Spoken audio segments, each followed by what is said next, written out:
BPA news, देश का सच।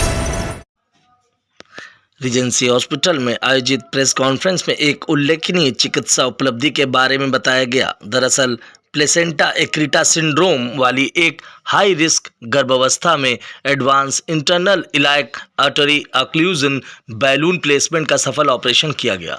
ये जटिल और जीवन रक्षक सर्जरी डॉक्टर आरती सिंह और डॉक्टर साकेत निगम के नेतृत्व में एक मल्टी डिसिप्लिनरी टीम द्वारा किया गया, जिसमें मां और बच्चे दोनों की जान बचाई गई। सिजेरियन डिलीवरी के दौरान सटीकता और समन्वय के साथ की गई ये प्रक्रिया रीजेंसी हॉस्पिटल की गंभीर ऑब्स्टेट्रिक प्रसूति आपात स्थितियों के प्रबंधन में दक्षता को दर्शाती है। सर्जरी के दौरान गर्भाशय में रक्त प्रवाह को अस्थायी रूप से नियंत्रित कर टीम ने अत्यधिक रक्तस्राव को प्रभावी ढंग से रोका, जो कि PAS में सबसे बड़ा जोखिम होता है। इस तकनीक की बदौलत मरीज की जान बचाई जा सकी। साथ ही साथ इस केस के बारे में और जानकारी साझा करते हुए रीजेंसी हॉस्पिटल के interventional radiology director consultant doctor Saket Nigam ने कहा कि इस केस की सफलता दिखाती है कि अब advanced life saving maternal care metro centre शहरों के बाहर की प्रदान किया जा सकता है। ये सफलता रीजेंसी हॉस्पिटल के स्थानीय स्तर पर टेरिटोरियल लेवल एक्सपर्टीज को प्रदान करने की क्षमता को दर्शाती है। इस केस की सफलता से हाई रिस्क प्रेगनेंसी वाली महिलाओं को नई उम्मीद मिलती है। इस प्रक्रिया के दौरान गर्भाशय को खून की आपूर्ति करने वाली पेल्विक आर्टरीज में कैथर्ड्स को डाला जाता है। सिजेरियन डिलीवरी के तुरंत बाद खून के प्रवाह को कम करने और रक्तस्राव को कम करने के लिए गुब्बारों को फुलाया गया, जबकि प्लेसेंटा को सुरक्षित रूप से हटाकर हिस्टेरेक्टमी गर्भाशय निकालना की गई। हालात स्थिर होने के बाद ब्लड सर्कुलेशन सामान्य करने के लिए गुब्बारों को हवा निकालकर हटा दिया गया। ये ऐतिहासिक उपलब्धि एडवांस टेक्नोलॉजी तथा हाईली ट्रेन मल्टीडिसिप्लिनरी टीम के कारण हाई रिस्क वाली प्रेगनेंसी और पेरिनेटल केयर में रीजेंसी हॉस्पिटल की क्षेत्रीय स्तर पर स्थिति को मजबूत करती है। आइए सुनिए क्या कुछ बोले डॉक्टर।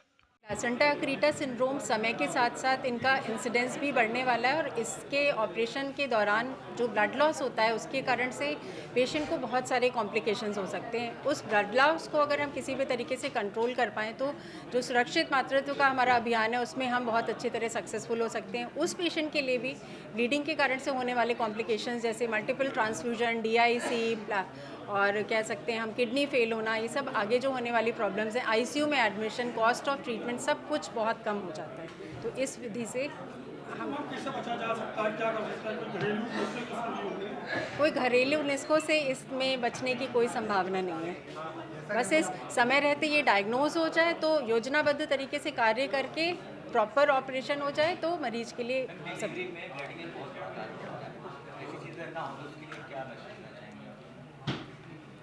पूरी प्रेगनेंसी में रेगुलर चेकअप कराएं, हर टाइम टू टाइम टेस्टिंग्स होती रहें, जिससे समय रहते अगर कोई प्रॉब्लम है तो उसका पता चल जाए। आयरन और हीमोग्लोबिन बढ़ाने के लिए बाकी प्रोटीन वगैरह का इंटेक प्रॉपर रखें, तो कम से कम इतना हीमोग्लोबिन, जो एनीमिक पेशेंट नहीं होगी तो वो थोड़ा ब्लड लॉस झेल भी सकती है, लेकिन अगर पहले से ही एनीमिक है तो उसमें होने वाले कॉम्प्लिकेशंस फर्दर बढ़ जाएंगे। जैसा कि आपने बताया कि गर्भाशय को भी निकालना पड़ जाता है, हाँ, तो इस प्रक्रिया के बाद गर्भाशय निकालने की संभावना कितनी कम है? नहीं, प्रक्रिया के बाद गर्भाशय निकालने की संभावना नहीं कम होती। गर्भाशय निकालने की प्रक्रिया में जो ब्लड लॉस है वो बहुत कम हो जाता है। ये तो हमारा पहले से डिसीजन हुआ है कि इस केस में हमें गर्भाशय निकालना ही निकालना है, क्योंकि प्लेसेंटा एक्रीटा सिंड्रोम ग्रेड 3 था तो उसमें हमें निकालना ही निकालना है, लेकिन निकालने के दौरान उसको और कोई फर्दर नुकसान ना हो उससे बचा जा सकता है। ये एक प्रोसीजर है प्लेसेंटा एक्रीटा सिंड्रोम, जिसमें पेशेंट की डिलीवरी के बाद ब्लीडिंग बहुत ज़्यादा होती है। तो इसमें हमने एक तरीका अपनाया है जिसमें बच्चे की डिलीवरी के बाद एक बैलून फुला दिया जाता है बच्चेदानी की नस में, जिससे कि यूट्रस को ब्लड सप्लाई कम हो जाती है। और एक बार यूट्रस को ब्लड सप्लाई कम हो गई तो उसके बाद यूट्रस को हटाया जा सकता है, ऑपरेशन किया जा सकता है। ये पेशेंट को रिस्क कम हो जाता है ऑपरेशन का, इससे माने लाइफ का रिस्क पेशेंट को कम हो जाता है, जो ब्लीडिंग होती है वो कम हो जाती है। ये कानपुर में पहली बार करी गई है। बैलून पतला सा होता है, अगर फोटो आप लोग देखना चाहें तो मेरे पास है जो मैंने डाली है। हाँ नहीं, पतला सा बैलून होता है 6 mm का, वो उस नस में हम लोग पैर की एक नस से जाते हैं, पैर की एक नस से हम लोग बॉडी के अंदर जाते हैं, फिर उस नस के अंदर हम लोग पहुंच जाते हैं। इस प्रक्रिया में सिर्फ खून रोकने को ही प्रायोरिटी दी जाती है कि और कोई?